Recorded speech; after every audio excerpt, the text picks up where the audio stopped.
You're listening to Soap Dirt, the latest in television entertainment news. Hey, Y&R fans, I've got your 2-week spoilers for September 2nd through the 13th. Jack Abbott is struggling, Adam is groveling, and Billy Abbott is hitting back hard. It's Belinda from Soap Dirt, and we're going to dive into all the good stuff coming these 2 weeks, starting with the action on Monday, September 2nd. So Lily gets together with Nikki, thinking it's friendly stuff, but really Nikki is actually working her for info to help Victor in his Chancellor takeover. And I think Lily eventually is going to have some things to say to Nikki once she realizes that's what she's doing. But Nikki gives her a letter from Catherine that had a lot of sweet things to say about Lily. Billy runs into Lily after Nikki takes off, and Lily pushes back on Billy and says, "You're not going to fire me. I'm not going anywhere." And he has to make a quick call to his lawyer to find out if Lily has a legal leg to stand on. Meanwhile, Nate has a very unpleasant conversation with Victor, who is trying to work on him to convince Lily to go back to Hamilton Winters and step away from Abbott Chancellor. Nate's not interested in influencing Lily and says it's her life, but then Victor is being insulting, calling him an opportunist who tried to steal Newman from him.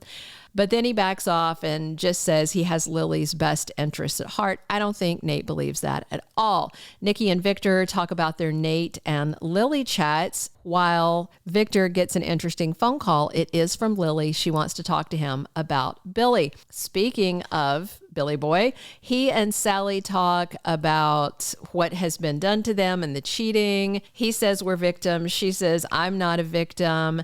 And they discuss whether they could forgive their partners. And Billy is on the I can't do it because it's Adam frame of mind. Adam and Chelsea spend time hanging out with Connor, and Adam blames everything on her for not keeping her mouth shut. When Sally walks by, Connor calls her over. Super awkward because he's talking about them hanging out at his dad's, watching movies. And of course, Sally doesn't want to be in the position to have to tell the kid she walked off from his dad for being a rotten cheater.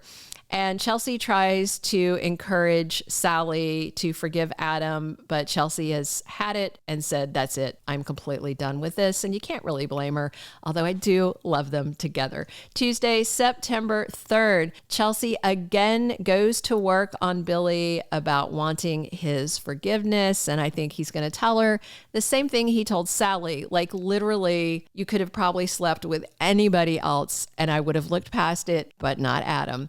And Billy has a talk at work with Chancellor, who isn't too sure. He wants to stay at Abbott Chancellor. Maybe it's because so many people are leaving. Maybe he thinks Billy is problematic. And I do think when Chance lets him know he's not sure, that Billy is going to try to sweeten the pot and get him to stay. And Lily asks Victor to help her take down Billy. And he says, sure, I can do that. Wednesday, September 4th, Sharon promises something to Nick. Maybe it's about her medication, her mental health, about Faith. And Faith is home from the hospital this week. No serious damage done from the car crash, but Sharon is still seeing Cassie in all of that, and that's a big deal. Plus, she's not going to like it because Phyllis decides to talk to Faith and clear some things up. Sharon has already told Phyllis, stop talking to my daughter, and Phyllis is back at it again because Red does what Red wants to do. Heather and Daniel are dealing with teen angst with rebellious Lucy, and it doesn't look like she is hit bottom and ready to crawl her way back up. I think they're going to have a lot more problems with Lucy. Thursday, September 5th, we've got Kyle asking Claire if they can talk, and he confesses something to her. And I believe it's going to be that he is attracted to her, even though he's her boss. you know, they look past things like that on soaps. And Nikki brings some info about Billy Boy to her hubby, Victor. And Lily sits down at the GCAC with Jack Abbott and tells him some stuff about Billy that are going to disturb him, probably about Billy firing him and just running amok in general while Jill is sick and isn't there to watch over him. Friday, September 6th, Diane is so desperate to get through to Kyle. So is Jack. Kyle just keeps throwing everything back in their faces. He just has no interest. He has decided that he's done with them, and I don't know what it's going to take for them to get through to him. Maybe Claire can do that for them. Nick is worried, clearly, and he heads to talk to his parents, Victor and Nikki, for some advice. I'm guessing it has to do with Sharon. And Lucy is problematic again on Friday, and her dad, Daniel, pushes back on her. So the week of September 9th through the 13th, and into some fall spoilers that I have for you, Lily, at the point that she's talking to Victor about taking down Billy, she doesn't know that Victor is trying to take over Abbott Chancellor. She has no idea that there's more to it. She does know that Victor has a long-running grudge against Billy Boy, and that's what she was looking to play to. But once Lily realizes Victor is plotting a corporate takeover, she is going to be stunned, and I think she's going to flip on him and fight tooth and nail, and Jill is going to be back in the next few weeks to help with that. Jack and Diane are in this situation of wondering if they've lost Kyle forever, because all their efforts to pull him closer seem to push them further apart, and they are growing increasingly desperate. Jack is struggling with his son being so angry at them. Lucy has not learned her lesson after these two boozy incidents and a crash. Daniel and Heather face ongoing parental challenges as they try to get her under control before she does something to hurt herself.